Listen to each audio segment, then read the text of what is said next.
বিৰোধী দলপতিৰ ভাষ্যৰ অপব্যাখ্যা মুখ্যমন্ত্ৰীৰ সোণাপুৰৰ উচ্ছেদক মুখ্যমন্ত্ৰীৰ ৰাজনীতি ৰাজহ বিভাগৰ মতেই সোণাপুৰত নাই বেদখল যদি বেদখল নাই উচ্ছেদ কিয় সোণাপুৰৰ কচুতলিত হোৱা উচ্ছেদ অভিযানত বৃহস্পতিবাৰে সৃষ্টি হল সংঘৰ্ষময় পৰিস্থিতিৰ আহত হল চক্ৰ বিষয়া প্ৰাণ হেৰুৱালে দুজনে আহত হল বহুজন তাৰ পাছতেই মুখ্যমন্ত্ৰীয়ে দুখ ঠেলিলে বিৰোধী দলপতি দেৱব্ৰত শইকীয়ালৈ মুখ্যমন্ত্ৰীৰ মতে বিৰোধী দলপতিৰ বাবে হেনো সোণাপুৰৰ উচ্ছেদিত জনতা উত্তেজিত হল অতি শান্তিপূৰ্ণভাৱে আমাৰ উচ্ছেদ অভিযান চলি আছিলে আৰু ৰাইজ যিসকলে মাটি দখল কৰিছিলে তেওঁলোকে দৰং জিলা আৰু মৰিগাঁও জিলাৰ নিজৰ নিজৰ অৰিজিনেল ঘৰলৈ উভতি গৈছিল আজি ৰাতিপুৱাৰ পৰা কংগ্ৰেছ দল যেতিয়াৰ পৰা তেওঁলোকে এই উচ্ছেদক বিৰোধিতা কৰিবলৈ আৰম্ভ কৰিলে তেতিয়াই এচাম মানুহ উগ্ৰ হৈ পৰিল আপোনালোকে যদি চাই যে বিৰোধী দলপতিয়ে 10টা 10:30 বজাৰ পৰা এই এভিকশ্যনটো বিৰোধিতা কৰা আৰম্ভ কৰিলে এই আছিল মুখ্যমন্ত্ৰী ডক্টৰ হিমন্ত বিশ্ব শৰ্মাই বৃহস্পতিবাৰে প্ৰদান কৰা ভাষ্য তেওঁৰ মতে বৃহস্পতিবাৰে দিনৰ 10:10 বজাত বিৰোধী দলপতি দেৱব্ৰত শইকীয়াই উচ্ছেদৰ বিৰোধিতা কৰিছিল তাৰ পাছতেই উচ্ছেদিত লোকসকল প্ৰৰোচিত হৈছিল কিন্তু কিমান সঁচা মুখ্যমন্ত্ৰী ডক্টৰ হিমন্ত বিশ্ব শৰ্মাৰ এই মন্তব্য বৃহস্পতিবাৰে দিনত উচ্ছেদৰ বিৰোধিতা কৰিছিল নেকি বিৰোধী দলপতি দেৱব্ৰত শইকীয়াই শুকুৰবাৰে স্পষ্ট কৰিলে খুদ দেৱব্ৰত শইকীয়াই এটা স্পেচিয়েল ইনভেষ্টিগেশ্যন টিম কৰিলে এই স্পেচিয়েল ইনভেষ্টিগেশ্যন টিমটোৱে 10 দিন পলাতক এগৰাকী মহিলা আৰু এজন পুৰুষক স্পেচিয়েল ট্ৰিটমেণ্ট কিয় দিব লগা হ'ল এটা ছুইমিং পুল থকা ৰিজৰ্টৰ নিচিনা হোটেলত তেওঁলোকক AC ৰুমত বহুৱাই তাৰ পিছত ৰাতিপুৱা ডিব্ৰুগড় আৰক্ষীক সমজাই দিছে এই স্পেচিয়েল ট্ৰিটমেণ্ট কাৰবাক দিয়াৰ কাৰণে আৰু কোনোবা মাইনা ব্ৰহ্মক নিদিয়াৰ কাৰণে কলাগুৰু বিষ্ণুৰাভাৰ এজন পুত্ৰই যোৱাকালি ছ'চিয়েল মিডিয়াত টুইট কৰিছে যে কিয় কাৰবাক স্পেচিয়েল ট্ৰিটমেণ্ট দিছে কাৰবাক দিয়া নাই আৰু সেইটো কেলেংকাৰীক 100 কোটি বুলি কৈছে এইটোত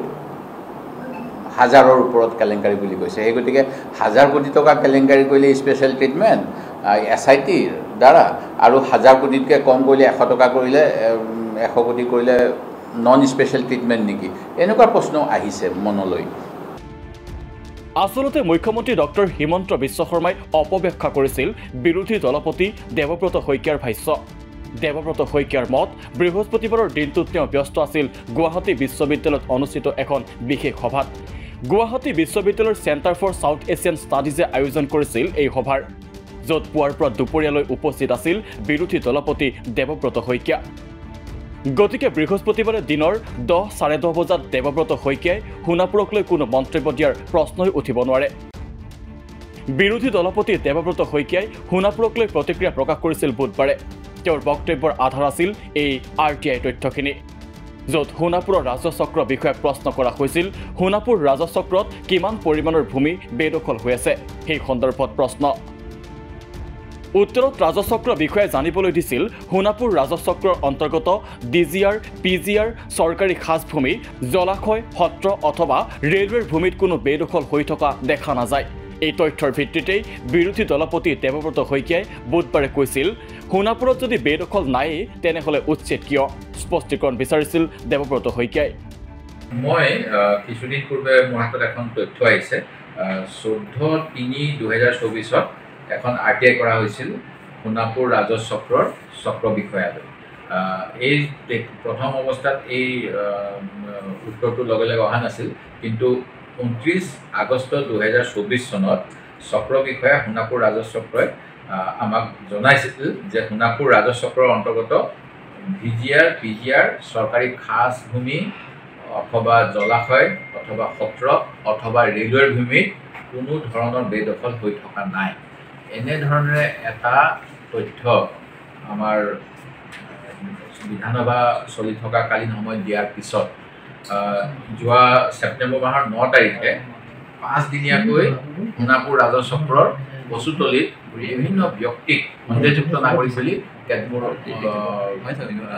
মাধ্যমত প্ৰকাশ পাইছে তেখেতসকলক উচ্ছেদ কৰা হ'ল এতিয়া তেখেতসকলে 10 বছৰতকৈ অধিক কাল ধৰি তাত আছিল আৰু তেখেতসকলে বিভিন্ন মানুহৰ পৰা মাটি বাৰী কিনি লৈছিল বুলি তেখেতসকলে ইণ্ডিয়া টুডেত প্ৰকাশিত এটা বাতৰিত উল্লেখ কৰিছে গতিকে মই আচৰিত হৈছোঁ এহাতেদি চৰকাৰে কয় যে কোনো ধৰণৰ ভূমি বেদখল হৈ থকা নাই তেতিয়াহ'লে কি তেওঁলোকে কিনি লোৱা মাটি বাৰী মানুহখিনি কিবা কাৰণত উচ্ছেদ কৰিলে নেকি এই ক্ষেত্ৰত মই অসম চৰকাৰৰ পৰা ৰাজহ বিভাগৰ পৰা মুখ্য সচিবৰ পৰা মুখ্যমন্ত্ৰীৰ পৰা সকলোৰে পৰা এটা স্পষ্টীকৰণ বিচাৰিছোঁ কিন্তু বুধবাৰে বিচৰা স্পষ্টীকৰণকে দেৱব্ৰত শইকীয়াই বৃহস্পতিবাৰে উচতনি দিয়া মন্তব্য বুলি অভিযোগ উত্থাপন কৰিলে মুখ্যমন্ত্ৰী ডক্টৰ হিমন্ত বিশ্ব শৰ্মাই তথ্যৰ পৰা ওলাই পৰে যে বৃহস্পতিবাৰে উচ্ছেদ সন্দৰ্ভত কোনো মন্তব্য কৰা নাছিল বিৰোধী দলপতিগৰাকীয়ে মুখ্যমন্ত্ৰীয়ে কেৱল উচ্ছেদৰ ৰাজনীতি কৰাৰ স্বাৰ্থতে অপব্যাখ্যা কৰিছিল বিৰোধী দলপতিৰ বক্তব্যৰ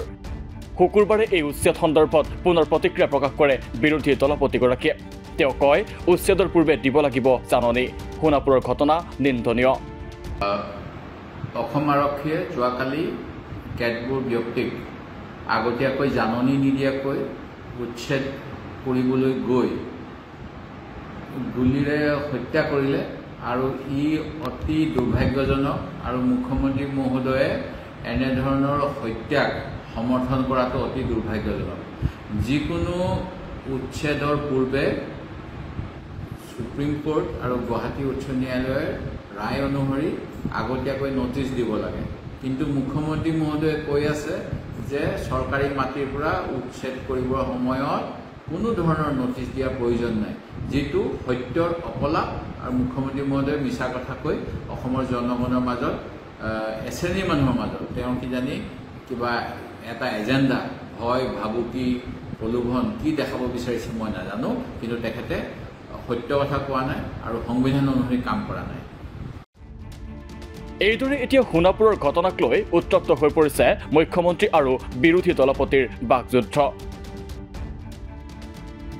নিউজ ডেস্ক ৰিপোৰ্ট দি ক্ৰছ কাৰেণ্ট